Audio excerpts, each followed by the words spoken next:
welcome to Political Capital, your intersection of money and politics. I'm Karabole. Now, President Cyril Ramaphosa has set himself an ambitious target of wooing $100 billion worth of foreign money to invest here in South Africa. But he also wants $100 billion from local investors and companies. And therein lies the voice of my next guest, who is the CEO of Business Leadership South Africa, Bonang Mohale. We will be speaking the political economy later on in the show. But first up, Chris Bishop has your papers. Bit of breaking news to start off with this week in the Business Day. Ousted Patricia de Lille to take battle to court. Ousted Cape Town Mayor Patricia de Lille is not going down without a fight and will approach the courts on Friday to challenge the DA's decision to strip her of her party membership. De Lille said she would file papers in the High Court in Cape Town at 10 a.m. on Friday to challenge the constitutionality of the DA clause on cessation. She said the clause was unfairly applied to remove her from the party. On Tuesday, the DA announced that de Lille's party membership had been automatically terminated following her pronouncements during a radio interview that she would leave the party after she clears her name. Back to the big story we covered the other week in the northwest province of South Africa. Supra hints he may resign on Friday in The Citizen. Northwest Premier Supra Mahumapelo appears to be buckling under pressure as he provided an indication during his Northwest budget speech in the legislature that he may resign from office this week. Maybe so. And a hint of what we might find in the Zimbabwe elections in the next couple of months in the Mail and Guardian. ZANU-PF's new factions. Forget Lacoste and G40. Now it's uniforms versus civvies. Now, according to the Mail and Guardian, there used to be G40 and Lacoste, the factions aligned with the former First Lady Grace Mugabe and Emmerson Mnangagwa, the president, respectively.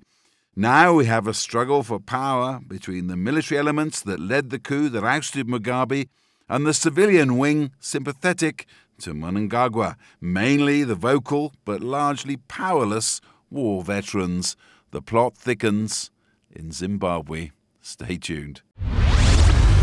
In the early days of his presidency, former President Jacob Zuma walked hand and foot with the business community in this country. Towards the end of that presidency, that relationship had broken down. Today, I am at the headquarters of Business Leadership South Africa to speak to its CEO, Bonang Mohale, about the political economy and the role of his body in making South Africa a productive place. Much, much better. In fact, it's like we died and woke up in heaven. In December, the Guptas were appointing ministers. In February, they are fugitives from the law. The significance of this moment, I don't think we'll properly appreciate. Suffices to say that probably the last administration, the last 9 years, has probably taken 20 years out of South Africa's progress, therefore out of South Africa's economic growth and indeed economic development. What is really most painful is that we now need to embark on two important but crucial tasks. One is this notion of state building. State building, because what we have inherited on the 20th of December 2017 when we were gifted the new president of the African National Congress, it's a public administration that is worse than the one we inherited in 1994 from the apartheid system. And what makes it even more painful is that we had built institutions that are world-class. And I'll make you one example. South African Revenue Service didn't exist. Many people have forgotten. We had the Department of Expenditure, we had Customs, we have Excise, we had Finance. Men and women of stature in National Treasury, Pravin Gordhan, Trevor Manuel, Maria Ramos, at that time, Brian Molefe when he was still a good guy, Pagamani Hadebe, who went on to lead the land bank when it was technically bankrupt. Now he's fixing Eskom. Lungisa Fuzile, Dondo Mukhajadi, Tsepiso Mwatludi. Men and women of stature that can hold their own everywhere else in the world. And the SARS revenue quadrupled.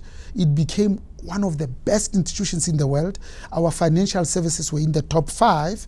One of our banks was, for 3 consecutive years, #1 bank in the world. We had a robust system. Now, with the state capture, we have hollowed these out. We have really decimated these institutions, and that's why we need to embark on proper state building. And then lastly, of course, is to ensure that as business, we never demobilize and disappear, that we always are vigilant, because the price for liberty is constant vigilance. We were wrong when we were given a saint as a president, that we went back to our barracks and we thought the business of business is business. Now we know that we need to join hands with civil society, with all our social partners, not only to hold the politicians finally accountable, but to ensure that we are actively involved in policy making. So lastly, the reason why as business we were really concerned is because nobody, no business anywhere else in the world will invest. There will never be foreign direct investment. There'll never be economic growth when there is policy instability and regulatory uncertainty. And that's what we had, at least for the last 10 years. My question is, have those changed really? I mean, the new Ramaphosa mood that's engulfed the nation, you know, has it really changed anything for your constituency, for business? Has the reforms been sweeping enough? Oh yes, absolutely it has changed. That's why I said it's like we are in paradise now. And here are the proof points. The positive uplift, the positive sentiment, that's what drives share prices. Share prices are driven by rumor and speculation. So when there's positive sentiment, people feel good, they invest, the economy grows, the jobs are created, and that's what happens. Here are the proof points.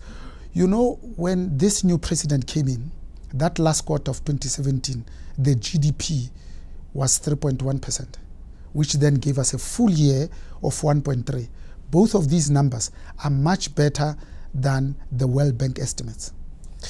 And as a result of that, we were well received in both Davos, but also in the investor roadshows, where we saw the 3 rating agencies and more than 100 investors. Let me interrogate one of those proof points now. Recently we saw Consol trying to list on the JSE, and they had to come back to say, we can't raise enough capital, we can't get enough interest. Surely that is a sign that things are not as well as we pretend they are.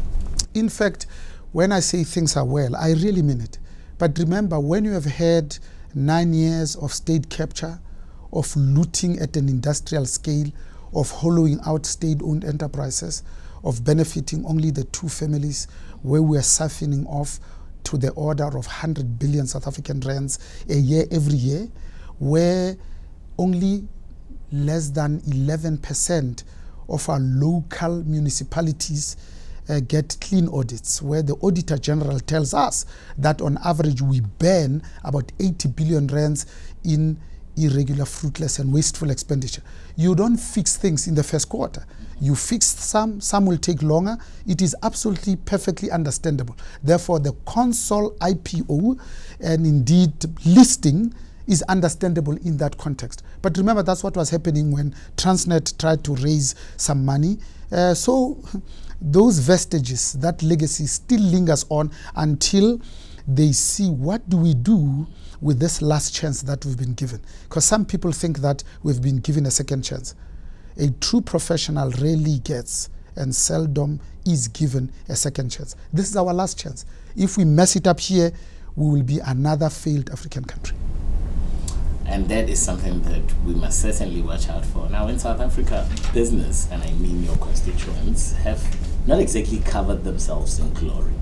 There is an overwhelming feeling that, you know, largely because of inciting incidents, i.e. Steinhoff, i.e.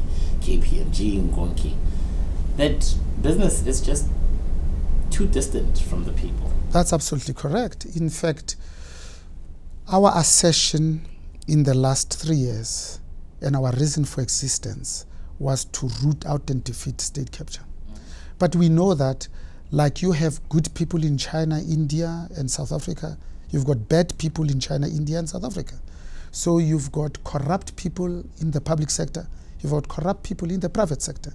You've got captured and capturing people in the private sector, and similarly in the private business. So what has really embarrassed us as business is the Steinhoffs, the KPMG, the McKinseys, the SAP of this world, where they have continued to behave in a manner that is not consistent with our integrity pledge, not consistent with the myriad of laws that we have. Competitions Commission, anti-bribery and stealing, gifts and hospitality, ethics and compliance. There are more than enough laws, but some companies have acted in a manner that is not consistent. That's why, as Business Leadership South Africa, the 81 CEOs that I represent, we have been very explicit to say, here's the 6 things that we have contracted with 57 million South Africans in Alexander. We have signed an anti-corruption oath, and if you don't live by this oath, you choose not to be our member. Therefore, the first company that we suspended was not in the public sector, was in the private sector, one of our own, KPMG, because they had aided and abetted state capture, especially the agenda of the Guptas, followed then by Eskom and indeed Transnet.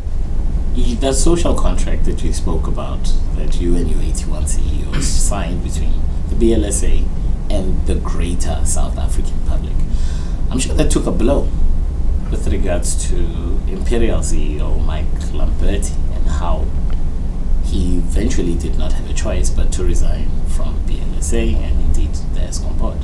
What did that do to you? It was extremely hurtful. It was taking us back on the agenda of repositioning business as a national asset. It was taking away from the first pillar of our own strategy that says we stand for inclusive socio-economic growth and transformation. Transformation means what? It means fundamentally breaking with the past. Business aided and abetted the National Party. Business implemented the policies of apartheid, of segregation, of gender inequality. Today, women are still paid 73% of what men are paid. Black people's representations in positions of leadership has been, the highest it's ever been, is 14.4%, when they are 90% of the population. White people are 10.3% of the population. Their representations in positions of leadership, 70%. It's unsustainable, and that's what we are sensitizing our CEOs to be awake to, not to be tone deaf to, at the time that, one, the young people with hashtag everything must fall are telling us that nothing about us, even if it's for us, without us. At the time that black people in general and women are saying we are tired of being spectators of our own lived experiences. Therefore, I don't need anybody else who's not part of that experience to try and describe to me the stone in my shoes and the scars on my back. I've got my own agency. I can speak for myself. Therefore, our job is to ensure that our CEOs are relevant, are progressive, are absolutely awake to the nuances and sensitivities, that there's no moral equivalence when we talk about white privilege and black poverty. There is absolutely no moral equivalence. We are off to a short break, but when we return, Bonang Mohale and I continue discussing South Africa's political economy.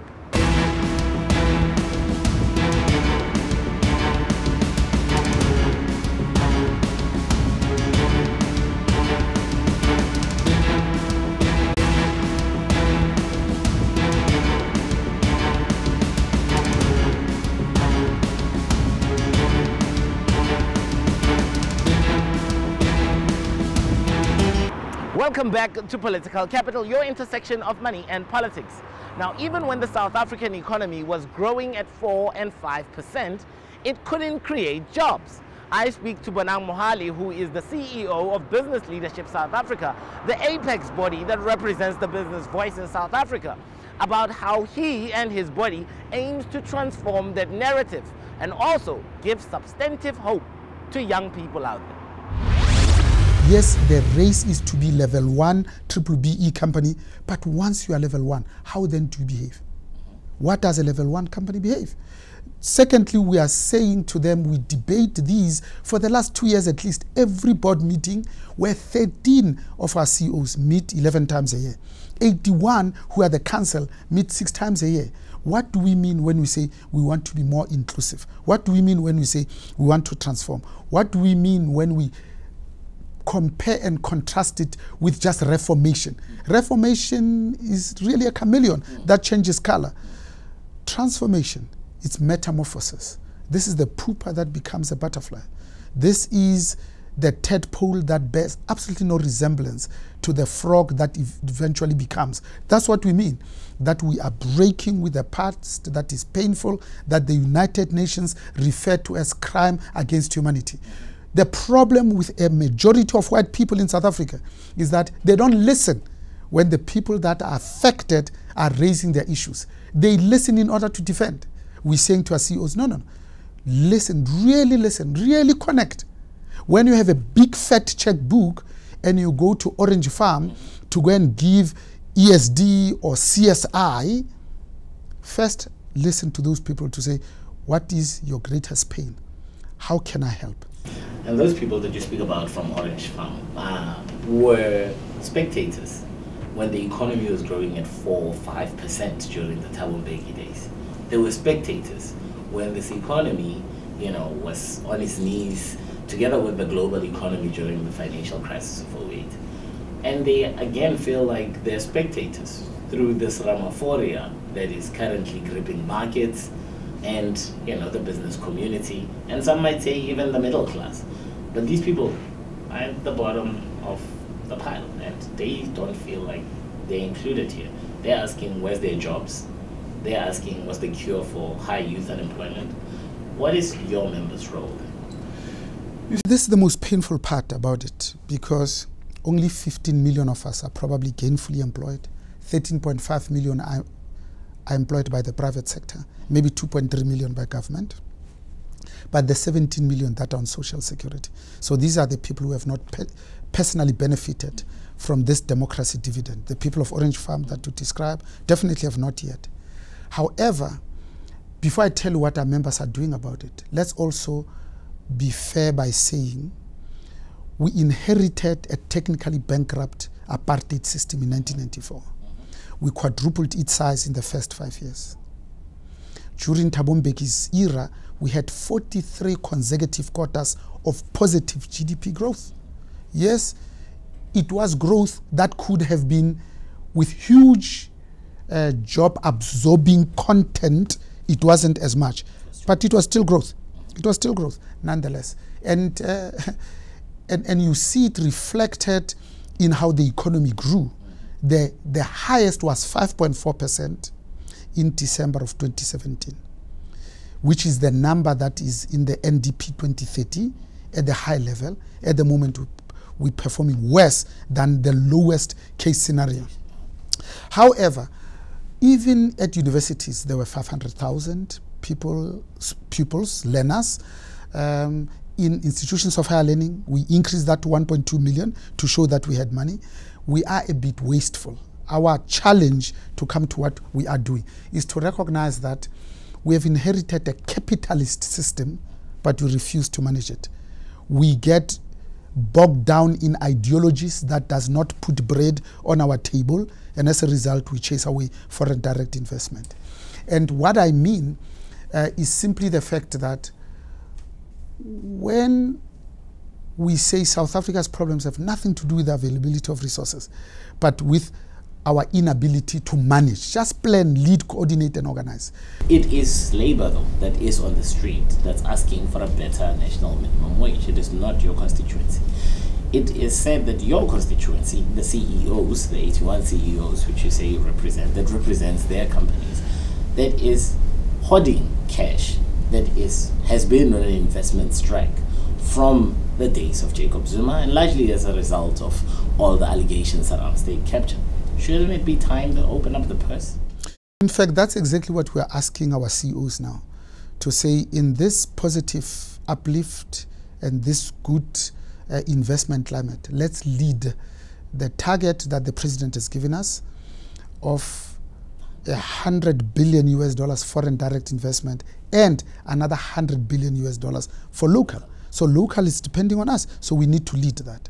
But we are also saying, as business, we need to be the ones that continue to invest, like we're changing the skyline of Sandton.